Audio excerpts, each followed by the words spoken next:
Lyme has affected my family on every level possible.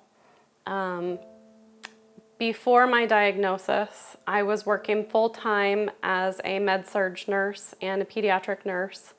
My husband and I would go snowboarding, we'd go dancing. We had a very full life. When my body started to give out, it slowly started to take a lot of those things away. How many people in my family have Lyme? So myself, my husband, my oldest son, Tristan, my daughter, Kaya, my youngest son, Jameson, and then in my extended family, my mom tested for Lyme, but she tested negative, but her current husband has Lyme. He's currently treating for Lyme disease. My two sisters have not tested. I wish they would. They have a lot of symptoms. I think you kind of feel guilty because you feel like you gave this to your children. What if you had known you had Lyme? Would it be the same? I don't know. I don't know the answer to that, but I wish I knew more. I wish I knew what Lyme was. I wish I knew the symptoms and the treatment. I wish doctors talked about this more and explained this to mothers, that this could even be a possibility.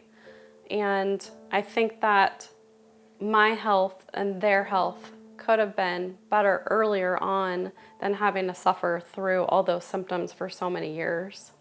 I wasn't diagnosed correctly until 2010. And then from there was able to get in with a Lyme literate doctor who correctly diagnosed me with Lyme disease, Bartonella, and Babesia. And so I have been undergoing treatment since then for my own Lyme and was treated throughout my pregnancy with Ethan.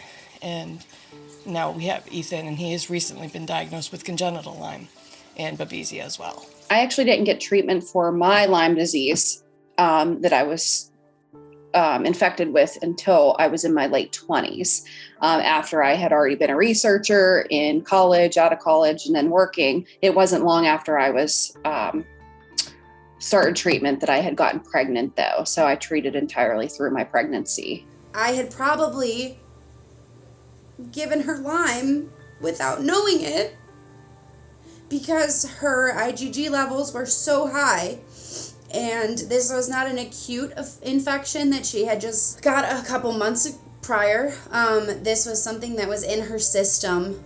And the only way that it really made sense was for me to have passed it down through in utero to her. My hope for research for congenital Lyme is that you can take a look and see how much this affects real people and that these moms are suffering and hurting. I visited 40 doctors, you guys, and not one of them knew a thing. Like, that's scary. I feel like my life would be over had I trusted my life to my 40 doctors. Hopefully in the future, there'll be a lot more research for treatments, because every journey, every person, all of their symptoms are completely different one from another.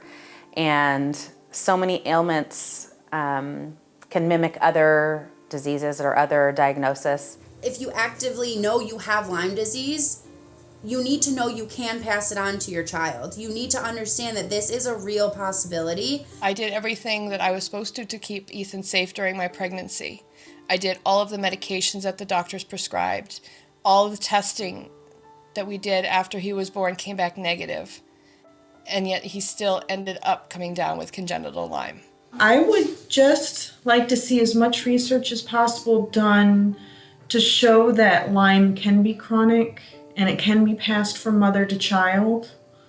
It's not just a tick bite, because I think there are so many people that are undiagnosed or underdiagnosed because they haven't been tested for co-infections. I would love to see researchers just go more into treatment options, more research on congenital Lyme and how it's passed on to children, and if, ways to stop that from happening. More research on whether Lyme can be passed sexually. Doctors, people, researchers, the government, anybody that is listening needs to hear that this is real and we need help.